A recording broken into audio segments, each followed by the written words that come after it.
الحمد للہ رب العالمین والصلاة والسلام علی اشرف الانبیاء والمرسلین وعلی آلہ واصحابہ اجمعین۔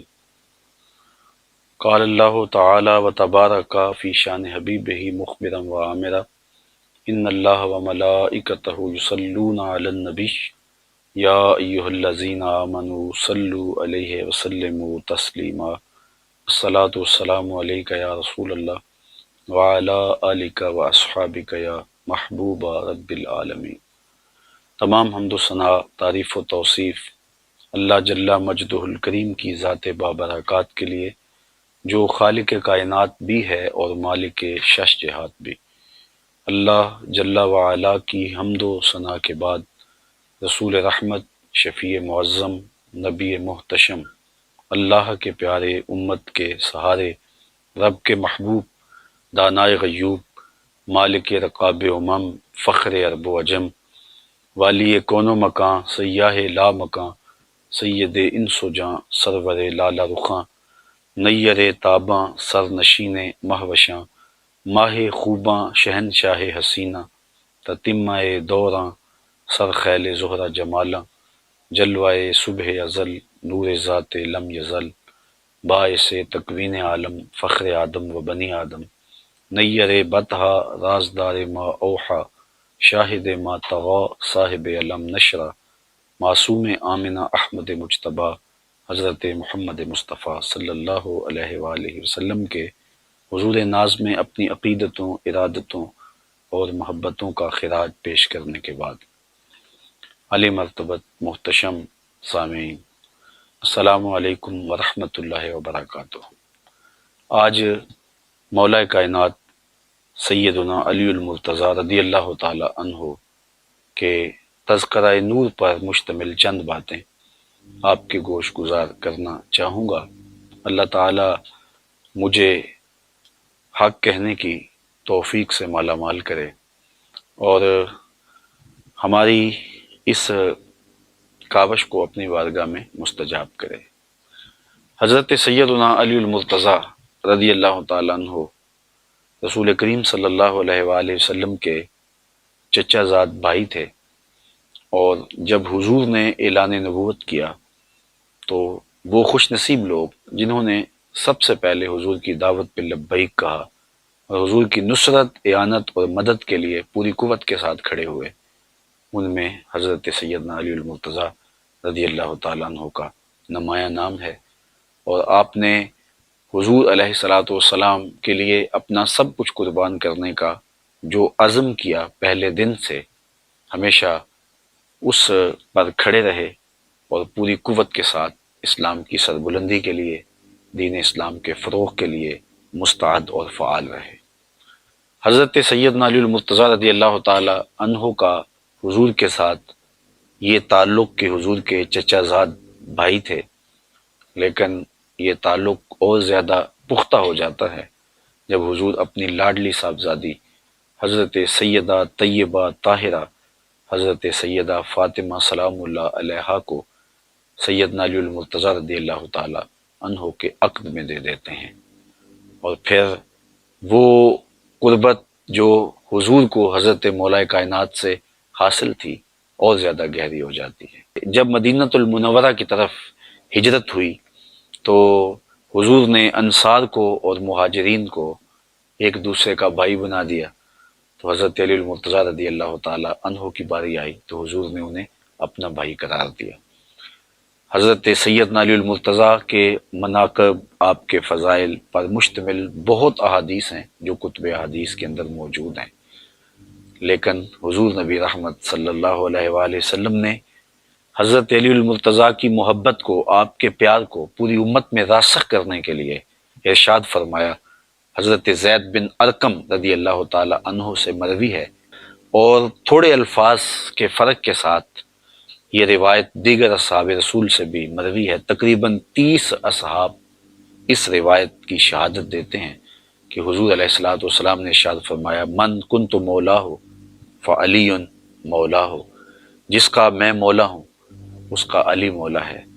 تو حضور نے حضرت علی المرتضیٰ رضی اللہ تعالی عنہ کی محبوبیت کے لیے، آپ کے پیار کے لیے لوگوں کو آمادہ کیا اور ان کی محبت لوگوں کے سینوں میں دلوں میں جاگزیں کی۔ حضرت ام سلمہ رضی اللہ تعالیٰ عنہ سے مروی ہے، حضور نے ارشاد فرمایا لا یحب علی منافق ولا یبغضہ مومن، علی سے منافق محبت نہیں کر سکتا اور مومن بغض نہیں رکھ سکتا۔ حضرت علی المرتضیٰ خود ارشاد فرماتے ہیں کہ اگر میں کسی مومن کی ناک پہ تلوار بھی مار دوں تو اس کے باوجود بھی وہ میرے ساتھ بغض نہیں رکھ سکتا، اور اگر کسی منافق کو میں خزانے بھی دے دوں تو وہ میرے ساتھ محبت نہیں رکھ سکتا۔ تو حضرت علی المرتضیٰ رضی اللہ تعالی عنہ کی محبت یقیناً ایمان کی علامت ہے اور آپ کا بغض نفاق کی علامت ہے۔ اس لیے اہل ایمان حضرت مولا کائنات سیدنا علی المرتضیٰ رضی اللہ تعالیٰ عنہ سے ہمیشہ محبت کرتے آئے ہیں، اور کیوں نہ ان سے محبت کی جائے کہ جن کی محبت رسول اللہ کی محبت ہے، جن کی محبت دین کی محبت ہے، جن کی محبت اللہ اور اس کے رسول کی محبت قرار دی گئی ہے۔ حضرت سیدنا علی المرتضیٰ رضی اللہ تعالی عنہ کو حضور نے ہر مومن کا ولی قرار دیا۔ حضرت عمران بن حسین رضی اللہ تعالیٰ عنہ سے مروی روایت میں آتا ہے، حضور نے ارشاد فرمایا کہ ان علی منی وانا منہ وہو ولی کل مومن، کہ بے شک علی مجھ سے ہے اور میں علی سے ہوں اور وہ ہر مومن کا ولی ہے۔ حضرت سیدنا علی المرتضیٰ رضی اللہ تعالی عنہ کو معیار حق ٹھہرایا، اور حضرت علی المرتضیٰ کے حوالے سے قیامت تک آنے والے جو فتنے تھے ان کا ذکر بھی کرتے ہوئے حضور نے فرمایا، خود حضرت مولا کائنات اس حدیث کے راوی ہیں، فرماتے ہیں ایک دن حضور نے مجھے دیکھا اور فرمایا کہ تیری مثال حضرت عیسیٰ کی ہے۔ حضرت عیسیٰ کے معاملے میں آ کے دو طرح کے لوگ برباد ہو گئے، کچھ لوگوں نے ان کے ساتھ بغض رکھا حتیٰ کہ ان کی ماں پہ تہمت لگائی، وہ بھی برباد ہو گئے، اور کچھ لوگوں نے ایسی محبت کی کہ ان کے بارے میں وہ کہہ دیا جو وہ نہیں تھے، انہیں ابن اللہ کہہ دیا، اللہ کا بیٹا کہہ دیا، تو وہ لوگ بھی برباد ہوئے۔ حضرت علی المرتضیٰ رضی اللہ تعالیٰ عنہ فرماتے ہیں میرے بارے حضور نے ارشاد فرمایا کہ تیرے معاملے میں آ کے بھی دو لوگ برباد ہوں گے، ایک محبت کر کے برباد ہوں گے، ایک بغض رکھ کے برباد ہوں گے۔ احباب ذی وقار، ہم نے دیکھنا ہے کہ ہم کہیں محبت میں گمراہ تو نہیں ہو رہے، اور یہ بھی ہم نے دیکھنا ہے کہ کہیں حضرت علی المرتضیٰ رضی اللہ تعالی عنہ کے لیے دل کے کسی گوشے کے اندر کوئی بغض تو موجود نہیں ہے۔ حضرت مولا کائنات کا نام قلب کی تکلیف کا سبب تو نہیں ہے، اور یہ بھی دیکھنا ہے کہ ان کے ساتھ محبت کوئی اس طرح کا رنگ اختیار تو نہیں کر گئی کہ جن کی عظمتوں کے قصیدے زبان رسالت مآب صلی اللہ علیہ وسلم سے پڑھے گئے ہیں ہم ان کا بھی انکار کر دیں۔ تو حضرت سیدنا علی المرتضیٰ کی ذات کو معیار ٹھہرایا گیا۔ حضرت سیدنا علی المرتضیٰ رضی اللہ تعالیٰ عنہ کے حوالے سے حضور علیہ السلام کا روشن فرمان، انا دار الحکمت وعلی بابھا، میں حکمت کا گھر ہوں اور علی اس کا دروازہ ہے۔ اور یہ بھی ارشاد فرمایا انا مدینۃ العلم وعلی بابھا، میں علم کا شہر ہوں اور علی اس کا دروازہ ہے۔ تو حضرت سیدنا علی المرتضیٰ حکمت کے دروازے ہیں، اور حکمت کے وہ موتی جو آپ کے دامن میں ہیں۔ آئیے تھوڑے وقت کے لیے کچھ موتی ہم بھی چنتے ہیں۔ حضرت سیدنا علی المرتضیٰ رضی اللہ تعالیٰ عنہ فرماتے ہیں افضل الزہد اخفاء الزہد، بہترین زہد وہ ہے جس میں زہد کو مخفی رکھا گیا ہو۔ انسان اپنی عبادتیں، اپنی زندگی کے اعمال صالحہ جتنا مخفی رکھے گا اس قدر ہی اس کو اللہ کی رحمتیں نصیب ہوں گی، اور یہ اخفاء ہی اس کے زہد کا حسن ہے، اور یہی اس کے زہد کا جمال ہے۔ تو حضرت مولا کائنات نے افضل زہد اس زہد کو قرار دیا جس میں زہد کا اخفاء ہو۔ اور ایک دوسرے قول میں آپ ارشاد فرماتے ہیں اشرف الغناء ترک المنع، بہترین غنا یہ ہے کہ آرزوؤں کو ترک کر دیا جائے۔ آرزویں ترک نہیں ہوں گی، تمنائیں ختم نہیں ہوں گی، تو پھر انسان کھرب پتی ہونے کے باوجود بھی کنگال رہے گا۔ ہر وقت، ہر لمحہ، ہر لہجہ اس کی ہرس اسے بے چین اور مضطرب رکھے گی۔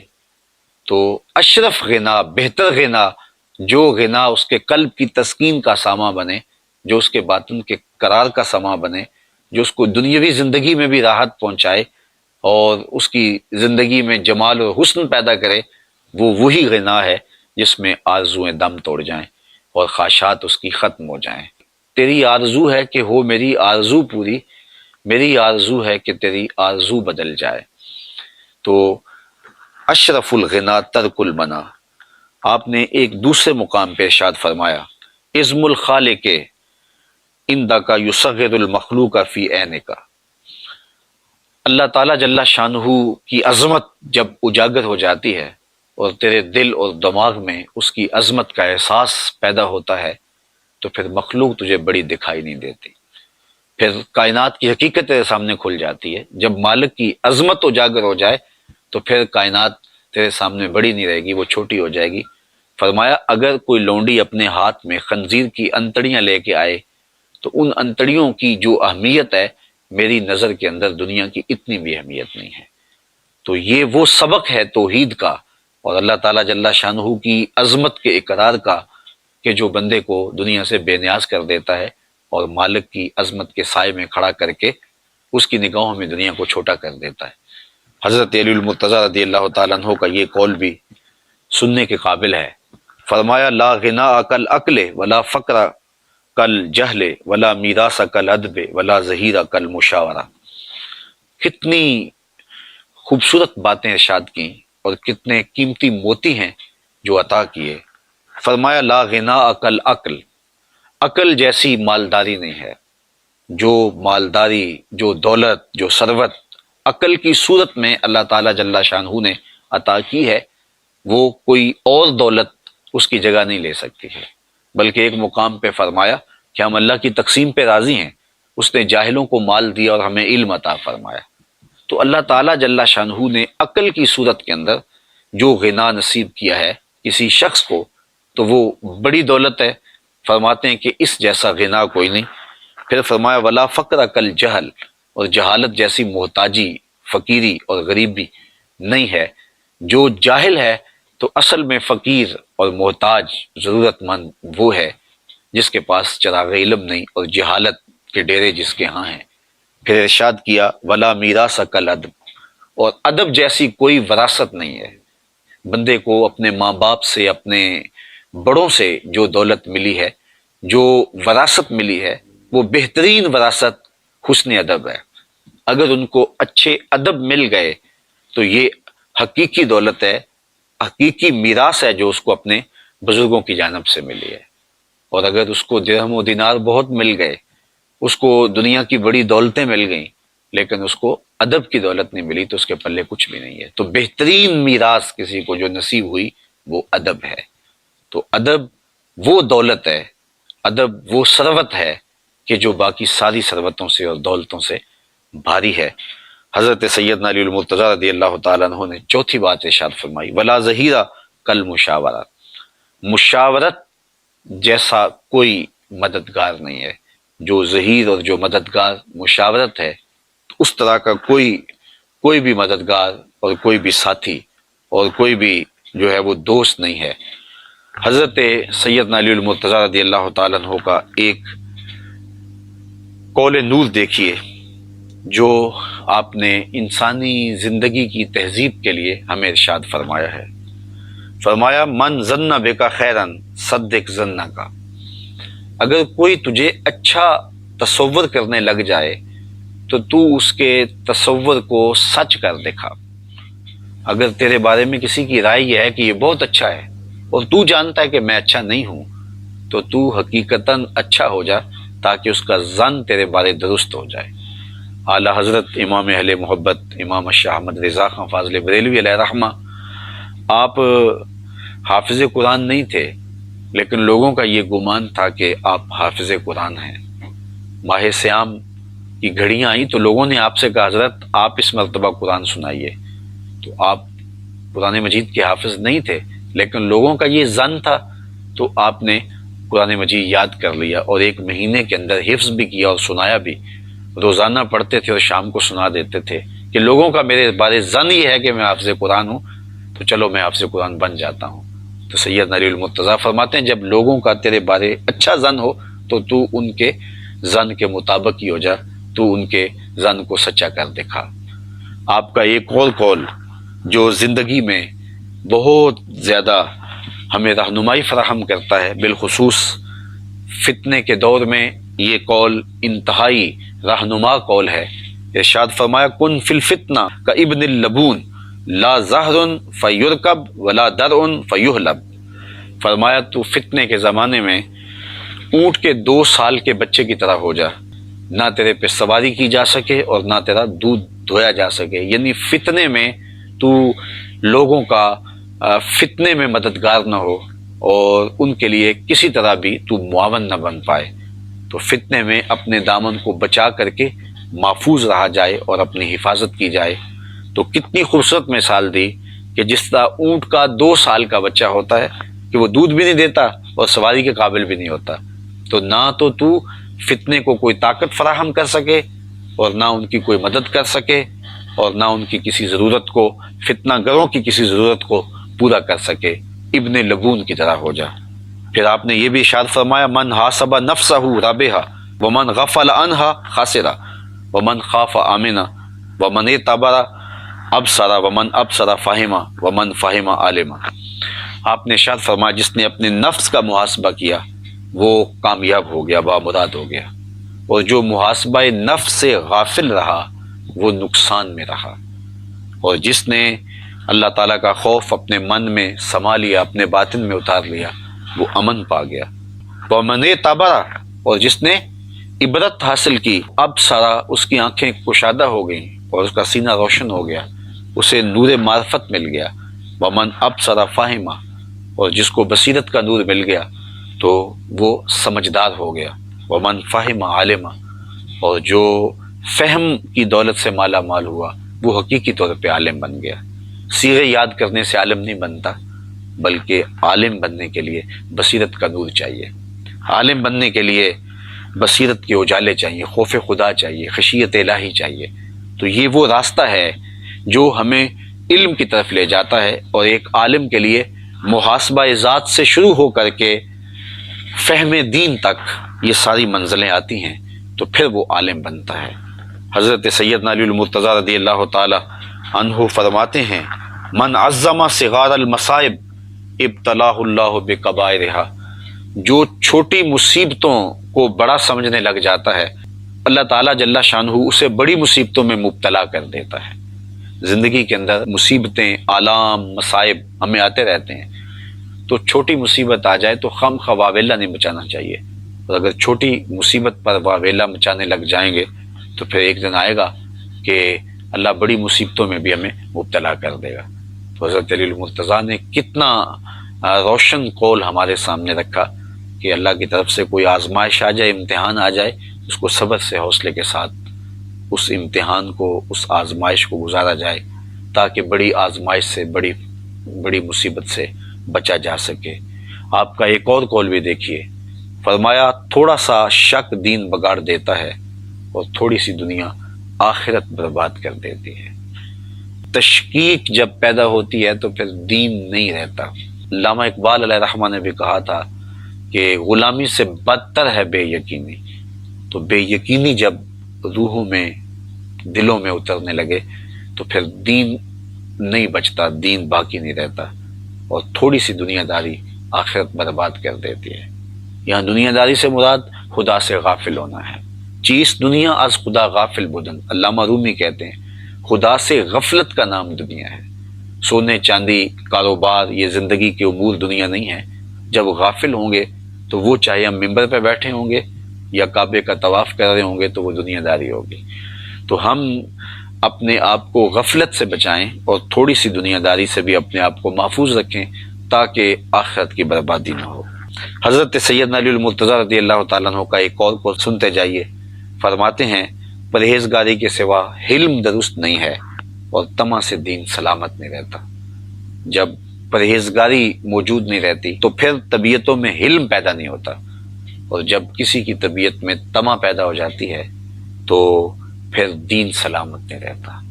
جب طمع پیدا ہو تو پھر دین کی حفاظت کون کرے گا؟ تو حضرت سیدنا علی المرتضیٰ رضی اللہ تعالیٰ عنہ کے یہ نور اقوال ہماری زندگی کے تیور اور دھارے بدل سکتے ہیں، اور ہمیں ایک اچھا اور صالح انسان بننے کے لیے یہ قول ہمارے لیے رہنما ہیں اور روشنی ہیں۔ حضرت علی المرتضیٰ رضی اللہ تعالیٰ عنہ چونکہ شہر حکمت کے دروازے ہیں، اس لیے ہمیں انہیں زندگی گزارنے کا کامل اور مکمل نصاب دیا ہے۔ اس نصاب زندگی سے زندگی کا حسن کشید کیا جا سکتا ہے اور زندگی کی بہتریاں تلاش کی جا سکتی ہیں۔ اللہ ان کے نقوش پاک کی برکتیں روحوں میں اتار دے۔ وآخر دعوانا الحمدللہ۔